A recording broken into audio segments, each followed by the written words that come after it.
नमस्कार, स्वागत है आप सभी का डीडी न्यूज के इस खास बुलेटिन एक्सप्रेस 100 में, जहां हम आपके लिए लेकर के आते हैं राजनीति, मनोरंजन, देश, दुनिया, खेल और व्यापार जगत की सभी खबरों को एक्सप्रेस यानी फटाफट अंदाज में।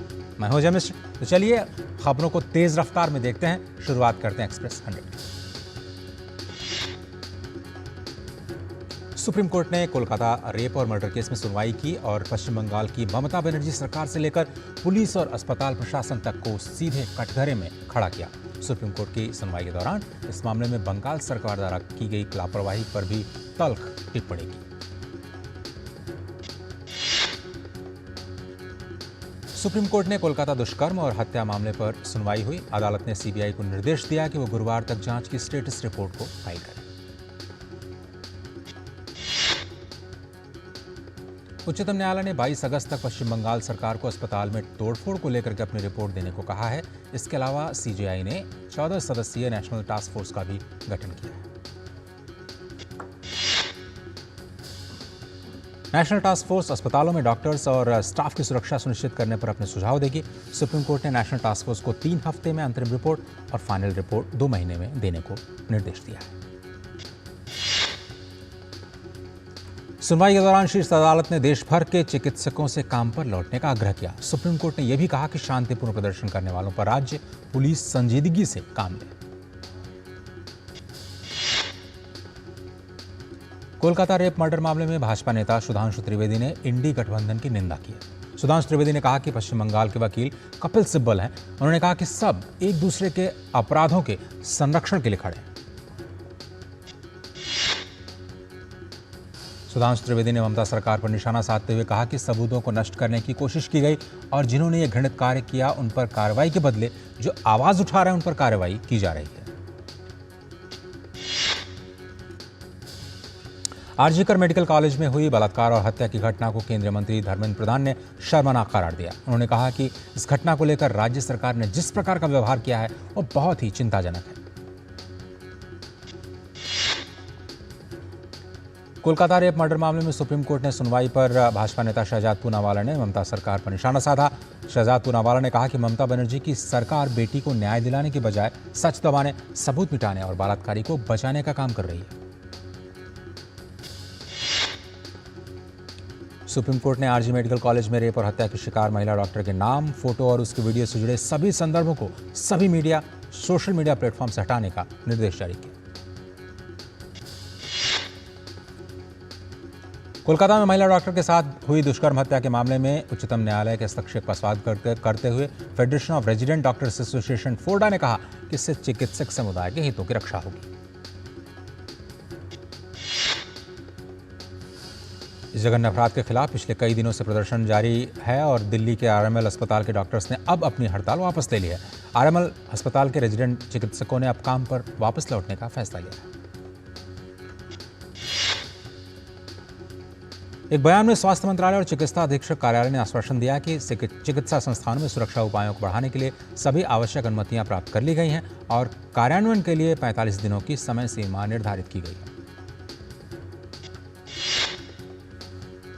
हालांकि देश के दूसरे कई हिस्सों में विरोध प्रदर्शन लगातार जारी है। कोलकाता में मेडिकल कॉलेज के डॉक्टर्स ने सड़कों पर चित्रों के माध्यम से संदेश देकर के विरोध जताया। पश्चिम बंगाल के राज्यपाल सीवी आनंद बोस ने सुप्रीम कोर्ट के फैसले का स्वागत करते हुए कहा कि इस बड़ी राहत मिली है। उन्होंने इस मामले में ममता बनर्जी के रवैये पर कड़ा ऐतराज जताया। उन्होंने कहा कि कानून व्यवस्था की स्थिति बेहद चिंताजनक है।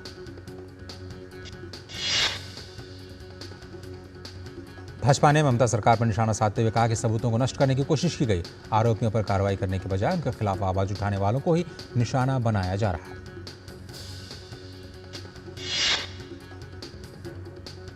रक्षा और विदेश मंत्रियों की तीसरी भारत जापान 2+2 मंत्रिस्तरीय वार्ता नई दिल्ली में हुई। रक्षा मंत्री राजनाथ सिंह और विदेश मंत्री डॉक्टर एस जयशंकर ने जापान के रक्षा मंत्री किहारा मिनोरू और विदेश मंत्री योको कामिकावा का स्वागत किया।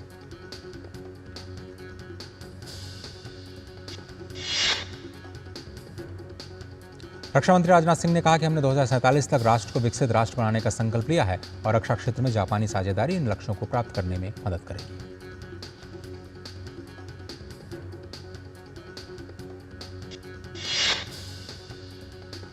विदेश मंत्री एस जयशंकर ने उम्मीद जताई कि भारत जापान संबंध और मजबूत होंगे और भारत के लिए ये इस नीति का स्वाभाविक विस्तार है। उन्होंने कहा कि पिछले दशक में साझा सिद्धांतों पर आधारित हमारी विशेष रणनीतिक और वैश्विक साझेदारी रही है, जो आगे भी जारी रहेगी।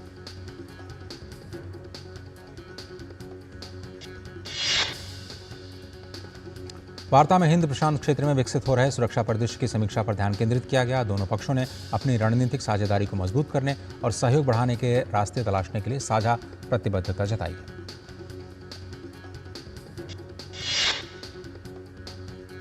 दोनों पक्षों ने क्षेत्रीय और वैश्विक मुद्दों पर विचारों का आदान प्रदान किया। लोकतांत्रिक मूल्यों और कानून के शासन को बनाए रखने के महत्व पर भी जोर दिया।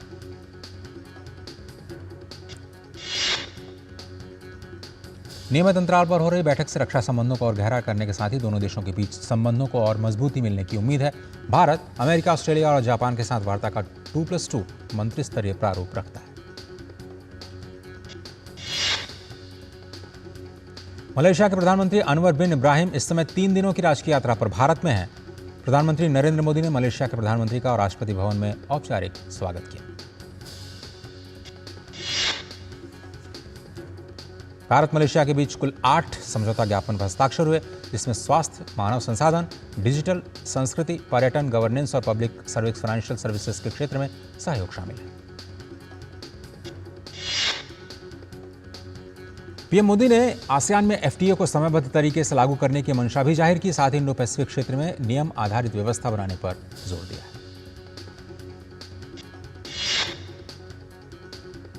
मलेशिया के प्रधानमंत्री ने भारत के पारंपरिक ज्ञान विरासत और महान इतिहास की प्रशंसा की। उन्होंने दोनों देशों के बीच समग्र आर्थिक सहयोग समझौता की दिशा में आगे बढ़ने पर विशेष फोकस किया। जम्मू कश्मीर में निर्वाचन आयोग ने विधानसभा चुनाव के लिए पहले चरण के लिए अधिसूचना जारी कर दी है। इस चरण में पुलवामा, अनंतनाग, शोपिया, कुलगाम, रामबन, किश्तवाड़ और डोडा जिलों की 24 विधानसभा सीटों पर मतदान होंगे।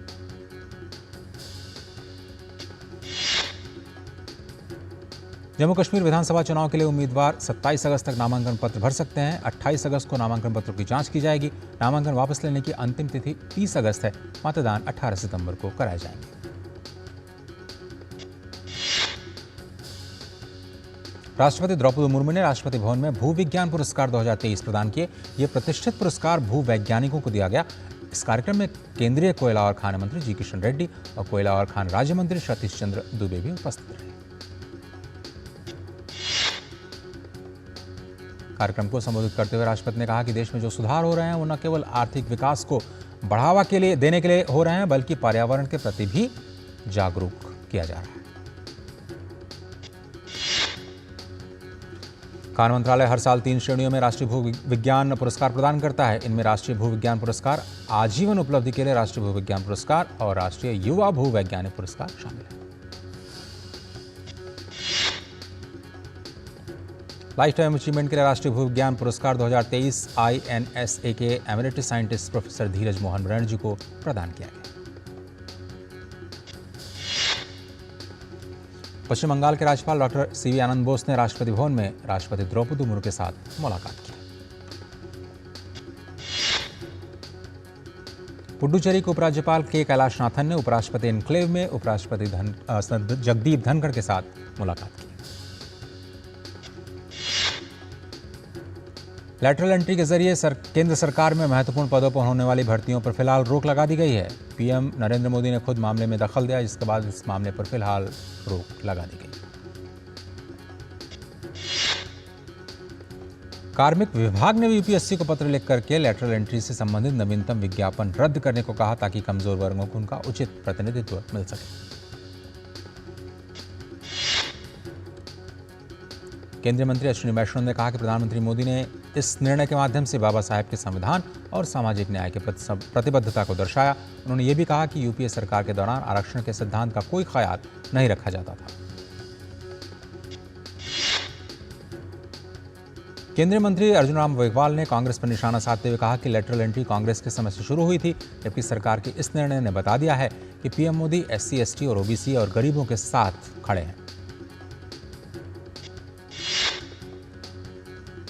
बीजेपी ने लेटरल एंट्री के संदर्भ में आरक्षण को लेकर राहुल गांधी के बयान पर भी सवाल उठाया। भाजपा प्रवक्ता सुधांशु त्रिवेदी ने एससी, एसटी और ओबीसी आरक्षण के मुद्दे को लेकर कांग्रेस के रवैये पर भी राहुल गांधी को जमकर घेरा। केंद्र सरकार ने लेटरल एंट्री के माध्यम से 45 विशेषज्ञों की विभिन्न केंद्रीय मंत्रालयों में संयुक्त सचिव, निदेशक और उप सचिव जैसे प्रमुख पदों पर नियुक्ति करने की घोषणा की थी, लेकिन फिलहाल इस पर अब रोक लगा दी गई है। पीएम नरेंद्र मोदी 21 से 22 अगस्त तक पोलैंड की 2 दिनों की राजकीय यात्रा पर रहेंगे। पिछले 45 वर्षों में किसी भारतीय प्रधानमंत्री की पहली पोलैंड यात्रा होगी। पीएम मोदी पोलैंड के राष्ट्रपति आंद्रेज सेबेस्टियन डूडा के साथ मुलाकात करेंगे। इसके अलावा पीएम मोदी पोलैंड के प्रधानमंत्री डोनाल्ड टस्क के साथ भी द्विपक्षीय वार्ता करेंगे। इस दौरान दोनों देशों के बीच कई अहम समझौतों पर हस्ताक्षर होने की भी उम्मीद है। प्रधानमंत्री नरेंद्र मोदी राजधानी वॉर्सा में मोंटी कैसिनो स्मारक का भी दौरा करेंगे। दूसरे विश्व युद्ध के दौरान भारत के सैनिकों ने पोलैंड की सेना के साथ मिलकर मोंटी कैसिनो की लड़ाई लड़ी थी, इसमें जीत हासिल की थी। 15 दक्षिणी वैश्विक देशों के लगभग 40 नीति निर्माताओं और औषधि नियामकों के एक अंतर्राष्ट्रीय प्रतिनिधिमंडल ने उत्तर प्रदेश के आगरा में जन औषधि केंद्र का दौरा किया। उन्हें प्रधानमंत्री भारतीय जन औषधि के बारे में जानकारी दी।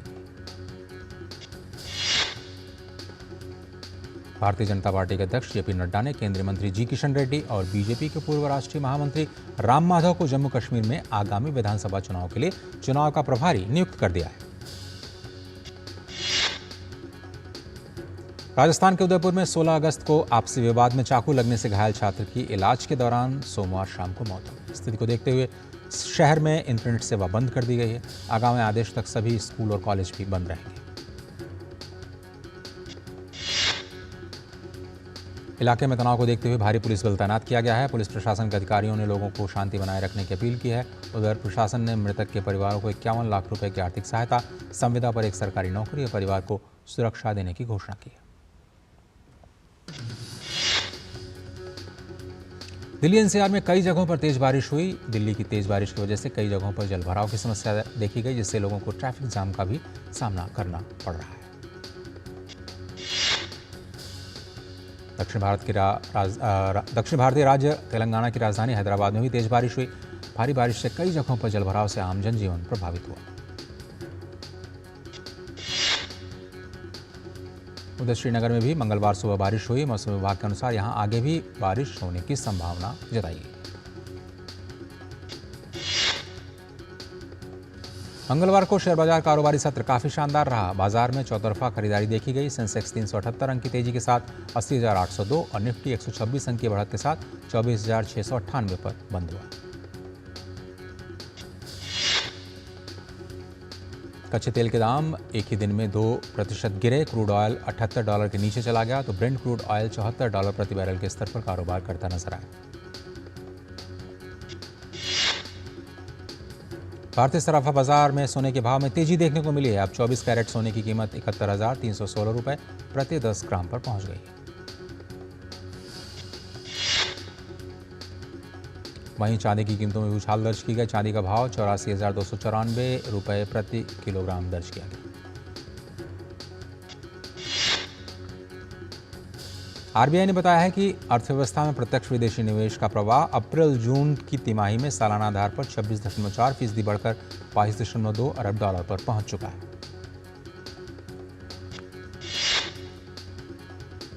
रेलगाड़ियों में लंबी दूरी तक यात्रा के दौरान पानी की आपूर्ति सुनिश्चित करने के लिए advance water level monitoring system को लॉन्च किया गया है। सिस्टम को ट्रायल आधार पर ब्रह्मपुत्र मेल एक्सप्रेस में लगाया गया है। Confederation of all India traders की रिपोर्ट में रक्षाबंधन पर्व पर 12,000 करोड़ रुपए से ज्यादा के कारोबार होने का अनुमान जताया गया। आईसीआरए ने एक रिपोर्ट में कहा कि माइनिंग और कंस्ट्रक्शन उपकरण इंडस्ट्री के लिए 25,000 करोड़ रुपए के सालाना अवसर साल 2023-30 तक उपलब्ध होते रहेंगे। भारत ने दूरसंचार क्षेत्र में 31 मार्च 2024 को इस समाप्त वित्त वर्ष में उल्लेखनीय वृद्धि दर्ज की है। देश में टेलीफोन ग्राहकों की संख्या 119.9 करोड़ के पार पहुंची, जबकि ब्रॉडबैंड ग्राहकों की संख्या 9.15% बढ़ी है। मूडी रेटिंग्स ने कहा कि भारतीय कंपनियां क्षमता बढ़ाने को अगले 1-2 साल में पूंजीगत व्यय के तहत सालाना 45 से 50 अरब डॉलर का निवेश करेंगी। देश की सबसे मूल्यवान कंपनी रिलायंस इंडस्ट्रीज की इस व्यय में हिस्सेदारी 30% की हो सकती है। इजरायली सेना ने कहा कि उसने गजा पट्टी से 6 बंधकों के शव बरामद किए हैं। आईडीएफ ने एक बयान जारी कर कहा कि सभी 6 बंधकों के शव सोमवार को खान यूनिस से बरामद किए गए। इजरायल इनमें से 5 लोगों की मौतों के बारे में पहले ही बता चुका था, जबकि अब्राहम मंडर को जीवित समझा जा रहा था। जिन लोगों के शव बरामद किए गए उनमें हमास ने 7 अक्टूबर 2023 को दक्षिण इजरायल पर हमले के दौरान बंधक बना लिया था। इजरायल ने हमास के खिलाफ संघर्ष विराम के लिए अमेरिका समर्थित प्रस्ताव को स्वीकार कर लिया है। इजरायल और हमास के बीच कई महीनों से संघर्ष जारी है। अमेरिकी विदेश मंत्री एंटनी ब्लिंकन ने इसकी जानकारी देते हुए हमास से भी ऐसा करने का आह्वान किया। इससे पहले अमेरिकी विदेश मंत्री एंटनी ब्लिंकन ने इजरायल के प्रधानमंत्री बेंजामिन नेतन्याहू के कार्यालय में उनके साथ एक निजी बैठक भी की। फिलिस्तीनी स्वास्थ्य अधिकारियों ने कहा कि मंगलवार तड़के विस्थापित फिलिस्तीनियों के आवास वाले एक स्कूल पर इजरायली हवाई हमले में कम से कम 10 लोग मारे गए हैं। मलबे के नीचे अब भी कई लोगों के दबे होने की आशंका है। इजरायली सेना के मुताबिक वायुसेना ने गाजा सिटी स्कूल परिसर में कमांड और कंट्रोल सेंटर चला रहे हमास आतंकवादियों पर हमला किया। हालांकि हमास ने इजरायली सेना के आरोपों को खारिज किया है। अमेरिकी राष्ट्रपति चुनाव में अब कुछ महीने ही बचे हैं। ऐसे में चुनाव के लिए देश की दोनों प्रमुख पार्टियों के उम्मीदवार कमला हैरिस और डोनाल्ड ट्रंप धुआंधार प्रचार कर रहे हैं। शिकागो में डेमोक्रेटिक नेशनल कन्वेंशन के पहले दिन राष्ट्रपति जो बाइडेन मुख्य केंद्र में रहे। उन्होंने अपने समर्थकों से लंबे समय तक खड़े होकर तालियां बटोरी। इस दौरान बाइडेन भावुक भी दिखाई दिए। बाइडेन ने अपने संबोधन में कहा कि कमला हैरिस को चुनना मेरा पहला फैसला था जब मैं पार्टी का उम्मीदवार बना, और वो मेरे पूरे करियर का सबसे अच्छा फैसला है। डेमोक्रेटिक पार्टी की ओर से राष्ट्रपति पद के उम्मीदवार और मौजूदा उपराष्ट्रपति कमला हैरिस ने कन्वेंशन के पहले दिन राष्ट्रपति बाइडेन का आभार जताया। हैरिस ने कहा कि बाइडेन का ऐतिहासिक नेतृत्व और देश की सेवा करने के लिए शुक्रिया।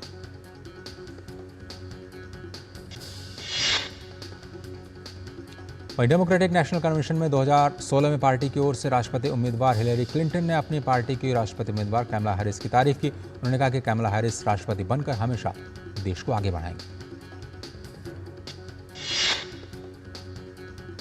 22 अगस्त तक चलने वाले डेमोक्रेटिक नेशनल कन्वेंशन में सभी 50 राज्यों से पार्टी के नेता शिकागो पहुंचे हैं। कार्यक्रम में 50,000 लोग शामिल हो रहे हैं, जिसमें 5,000 डेलीगेट्स हैं। अमेरिका में रिपब्लिकन पार्टी के उम्मीदवार और पूर्व राष्ट्रपति डोनाल्ड ट्रंप ने ऐलान किया कि दोबारा चुने जाने पर वो एलन मस्क को कैबिनेट में नियुक्त करने को तैयार हैं।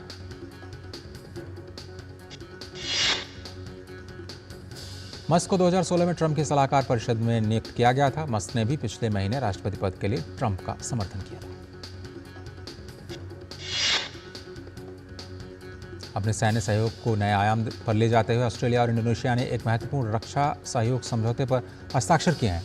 इस समझौते के माध्यम से दोनों देशों की सेनाएं अब एक दूसरे के यहां से सैन्य अभियान चला सकेंगी।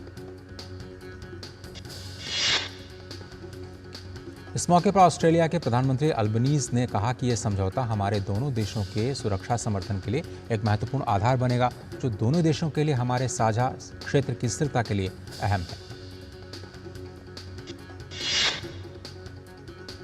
वहीं दूसरी तरफ इंडोनेशिया के नवनिर्वाचित राष्ट्रपति प्रबोवो सुबियांटो ने इस रक्षा सहयोग समझौते को दोनों देशों के बीच अहम कड़ी करार देते हुए कहा कि इस समझौते के माध्यम से ऑस्ट्रेलिया और इंडोनेशिया के बीच संबंध और मजबूत होंगे। अगले महीने होने वाले राष्ट्रपति चुनाव को देखते हुए श्रीलंका के चुनाव आयोग ने उम्मीदवारों द्वारा खर्च की जाने वाली अधिकतम राशि की घोषणा कर दी है। अधिसूचना के मुताबिक प्रत्येक उम्मीदवार प्रति मतदाता सिर्फ 109 लंकाई रुपए खर्च कर सकता है। चुनाव निकाय ने कहा कि चुनाव में होने वाले खर्च की रिपोर्ट परिणाम घोषित होने के 21 दिनों के भीतर चुनाव आयोग को सौंपी जाएगी। चुनाव आयोग ने राष्ट्रपति चुनाव लड़ने वाले उम्मीदवारों की पूरी सूची भी जारी कर दी है। अक्टूबर में होना आईसीसी महिला T20 विश्व कप का आयोजन बांग्लादेश में नहीं किया जाएगा। आईसीसी ने महिला T20 विश्व कप बांग्लादेश के बजाय अब संयुक्त अरब अमीरात में कराने का फैसला लिया है।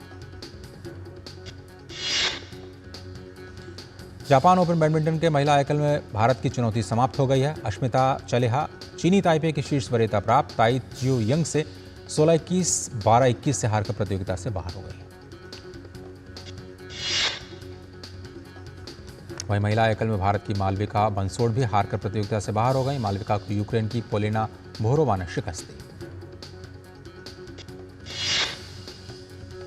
पेरिस पैरालंपिक विलेज खिलाड़ियों के स्वागत के लिए तैयार है। पैरालंपिक खेल 28 अगस्त से शुरू। दुनिया के नंबर 1 टेनिस खिलाड़ी यानिक सिनर ने सिंसिनाटी मास्टर्स का खिताब जीत लिया है। ये इस सीजन में सिनर का 5वां एटीपी टूर खिताब है। अरीना सबालेंका ने सिंसिनाटी ओपन का खिताब जीता। ये जनवरी में जीते हुए ऑस्ट्रेलियन ओपन के बाद सबालेंका का पहला खिताब है। अंतर्राष्ट्रीय ओलंपिक समिति ने पहले ई स्पोर्ट्स ओलंपिक खेलों की मेजबानी के लिए सऊदी अरब की राष्ट्रीय ओलंपिक समिति के साथ साझेदारी की है। ई स्पोर्ट्स श्रेणी में खिलाड़ियों की संख्या 2021 और 22 के बीच 4 गुना बढ़ गई। इंग्लैंड ने मैथ्यू पोर्ट्स को श्रीलंका के खिलाफ पहले टेस्ट के लिए टीम में अतिरिक्त तेज गेंदबाज के रूप में शामिल किया है। इंग्लैंड और श्रीलंका के बीच पहला टेस्ट बुधवार से ओल्ड टैफर्ड में शुरू होगा।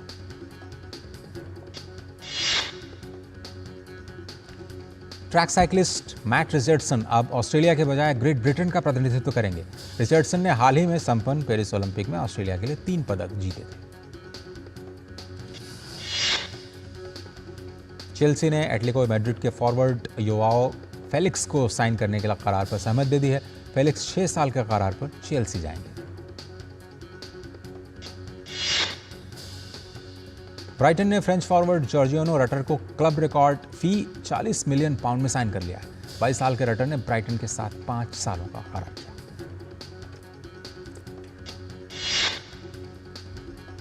ल्यूका मॉड्रिच को यूएफए नेशंस लीग अभियान के शुरुआती मुकाबलों के लिए चुने गए क्रोएशिया के 24 सदस्यीय दल में शामिल कर लिया गया है।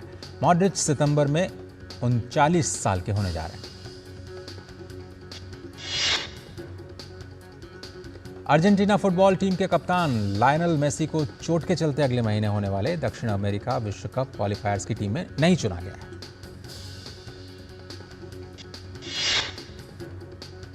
क्रिकेटर युवराज सिंह की बायोपिक का ऐलान हो गया है। भूषण कुमार और रवि भगचंद का क्रिकेट के दिग्गज युवराज सिंह के असाधारण जीवन को बड़े पर्दे पर लाएंगे। युवराज सिंह ने बायोपिक बनने के बाद इंस्टाग्राम पर अपनी खुशी जाहिर की।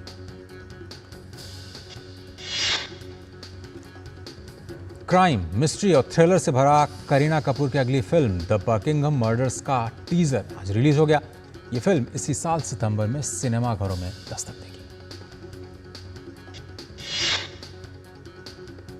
अभिनेता के मेनन की वेब सीरीज मुर्शिद का ट्रेलर जारी कर दिया गया है। इस वेब सीरीज में मेनन एक गैंगस्टर की भूमिका में नजर आएंगे।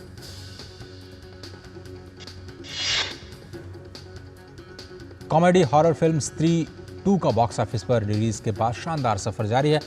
फिल्म 242 करोड़ से ज्यादा की कमाई कर चुकी है। अनन्या पांडे की नई सीरीज कॉल मी बे का ट्रेलर रिलीज किया गया। इसका निर्देशन कोलिंडी कुन्हा ने किया।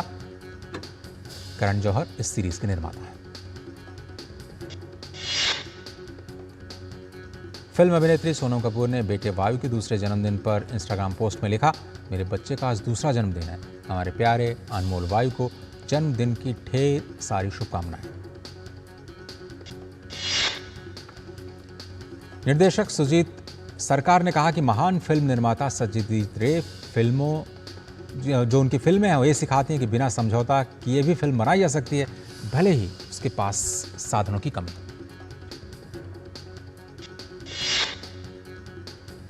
और एक्शन पैक थ्रिलर सीरीज तनाव सीजन 2 के साथ वापसी करने के लिए तैयार है। तनाव 2 का ट्रेलर जारी कर दिया गया। अपने पहले सीरीज में दुनिया भर के दर्शकों का इस सीरीज ने ध्यान खींचा था।